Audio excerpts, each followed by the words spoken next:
بسم اللہ الرحمن الرحیم بل الإنسان على نفسه بصیرہ ولو القى معاذیرہ، بلکہ انسان اپنے آپ سے خوب آگاہ ہے اور خواہ وہ اپنی معذرتیں پیش کرے۔ گزشتہ درس میں آیت نمبر 14 کے الفاظ کے معانی بیان کر دیے گئے تھے۔ آیت نمبر 15 کے الفاظ کے معانی کی طرف توجہ فرمائیں۔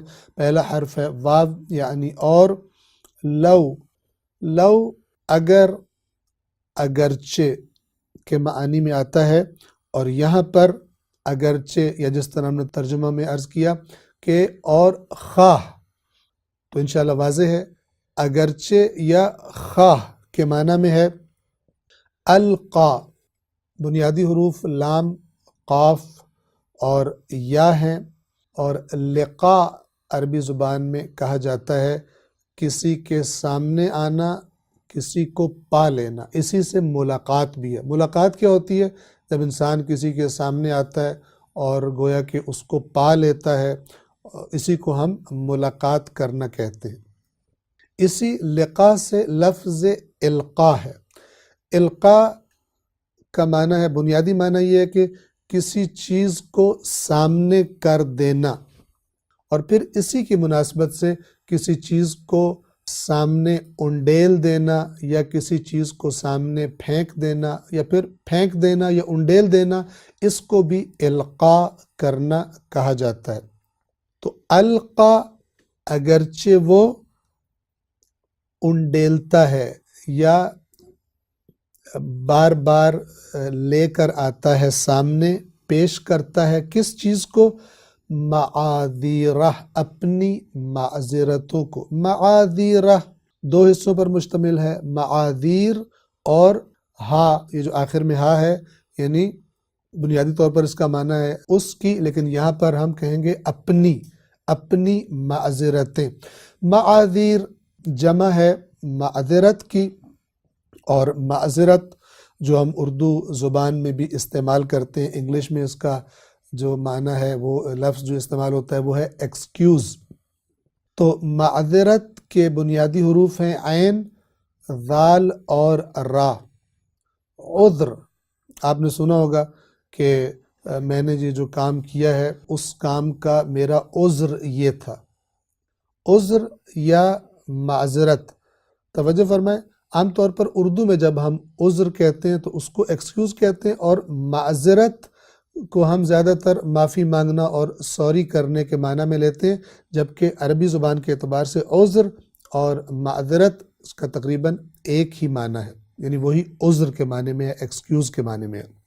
اور معذرت کی جمع ہے معاذیر، معذرتیں، ایکسکیوزز، بہانے، کہ اس وجہ سے کر لیا، اس وجہ سے کر لیا، غلطی ہو گئی۔ توجہ فرمائیں، یہ جو عذر ہے، عذر عربی زبان میں جو عذر کا معنی ہے، اس کی 3 شکلیں ہیں۔ انسان جب کسی کام کا عذر پیش کرتا ہے، اس کی 3 شکلیں ہیں۔ پہلی شکل کیا ہے کہ جو کام اس نے کیا ہے اس کام کا ہی انکار کر دے، جو خطا اور جرم کیا ہے کہ مکر جائے، میں نے کیا ہی نہیں ہے۔ ہو سکتا ہے اس سے بچ جائے، جب سامنے والے کو نہ پتا ہو، اس کے سامنے نہ ہوا ہو، اور وہ اس کا یہ عذر قبول کر لے، یہ بھی عذر ہے کہ میں نے کیا ہی نہیں، اور گناہ کی سزا سے، جرم کی سزا سے بچ جائے۔ یہ پہلی شکل ہے۔ دوسری شکل یہ ہے کہ کام کرنے کے بعد کہے کہ مجھ سے غلطی ہو گئی ہے، میں نے غلطی سے کیا ہے اور میں اس کی معافی چاہتا ہوں۔ یہ عذر کی دوسری شکل ہے، اور اس کے لیے عربی زبان میں توبہ کا لفظ استعمال ہوتا ہے۔ پس توبہ بھی عذر کی ایک شکل ہے۔ عذر کی تیسری شکل یہ ہے کہ انسان اپنا جو کام یا جو خطا یا جرم اس سے ہوا ہے، اس کی کوئی ایسی وجہ بیان کر دے کہ جو معقول وجہ ہو، اور جس کو سن کر اس کو چھوڑ دیا جائے، اس کی برات ثابت ہو جائے، اس کی بے گناہی ثابت ہو جائے۔ مثلا واقعاً اس کو نہ پتہ ہو کہ یہ میں جرم کر رہا ہوں، اور لا علمی میں کر بیٹھے یا غلطی سے، خطا سے کر بیٹھے، اور سننے والا اس کی اس عذر کو قبول کر لے۔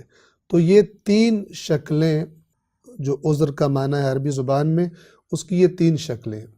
پہلی شکل بالکل مکر جانا، میں نے کیا ہی نہیں ہے، سزا سے بچ جانا۔ دوسرا اقرار کرنا کہ میں نے کیا ہے لیکن مجھے شرمندگی ہے، آئندہ نہیں کروں گا، کہ اس کو توبہ کہا جاتا ہے، اس کے ذریعے بھی انسان گناہ سے بچ جاتا ہے۔ اور تیسری شکل یہ ہے کہ اگر وہ کوئی کام کر بیٹھا ہے جو خطا تھی یا جرم تھا، تو کوئی ایسی وجہ اور سبب بیان کر دے کہ جو معقول ہو، قابل قبول ہو، اور اس طرح سے وہ سزا سے بچ جائے۔ تو اس آیہ مبارکہ میں یعنی سورہ قیامت کی آیت نمبر 15 میں اللہ تعالیٰ نے فرمایا کہ اگر ہم اوپر والی آیت کو بھی شامل کریں، بل الانسان علی نفسہ بصیرہ، بلکہ انسان اپنے آپ کو اچھی طرح جانتا ہے، اگرچہ ولو القی معاذیرہ، اور اگرچہ یا اور خواہ وہ اپنے کاموں کے لیے معذرتوں کے ڈھیر لگا دیتا ہے، معذرتیں گویا کہ انڈیل دیتا ہے۔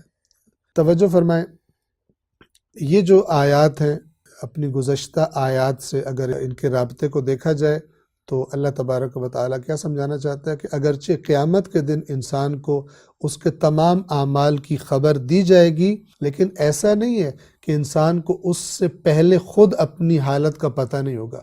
نہ صرف یہ کہ پتہ ہوگا انسان کو کہ آج میری کیا حالت ہے، بلکہ بڑی اچھی طرح انسان کو پتہ لگ جائے گا۔ سورۃ الرحمن میں اللہ تبارک و تعالیٰ نے فرمایا فَيَوْمَئِذٍ لَا يُسْأَلُ عَنْ ذَنْبِهِ انس ولا جان، تو اس دن یعنی قیامت کے دن کسی جن سے اور کسی انسان سے اس کے گناہ کے بارے میں پوچھا نہیں جائے گا کہ پوچھنے کے بعد پتہ چلے، بلکہ یعرف المجرمون بسیماہم، جو مجرم ہوں گے وہ اپنے چہروں سے، اپنے ظاہر سے پہچانے جا رہے ہوں گے۔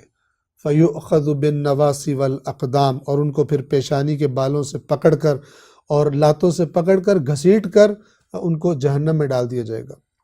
یعرف المجرمون، خود پہچانے جائیں گے۔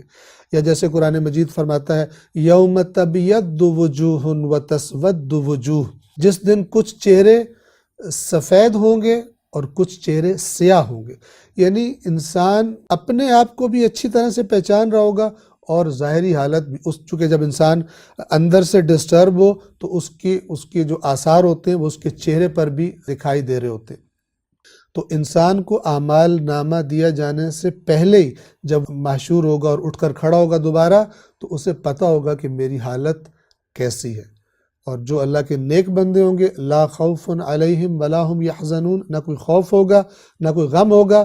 اور جو مجرم ہوں گے دنیا میں جنہوں نے خدا کی نافرمانیاں کی ہوگی، ان کی حالت پھر قرآن مجید انہی الفاظ کے ساتھ بیان کرتا ہے کہ وہ اپنے چہروں سے پہچانے جا رہے ہوں گے، چہرے سیاہ ہوں گے، اور انہیں یقین ہو چکا ہوگا کہ جو میں کر کے آیا ہوں اس کا نتیجہ کیا نکلا ہے۔ تو یہ معنی ہے بل الانسان علی نفسہ بصیرہ ولو القی معاذیرہ، اور اگرچہ اور خواہ وہ اپنی معذرتیں پیش کرے، یعنی وہ کہے گا میں جیسے دنیا میں اپنے کاموں کی معذرتیں پیش کرتا تھا، قیامت کے دن بھی کوشش کرے گا بہانے بنائے، اس لیے ہو گیا یا میں نے تو کیا ہی نہیں، جیسے گزشتہ آیات میں گزرا کہ بہانے پیش کریں گے۔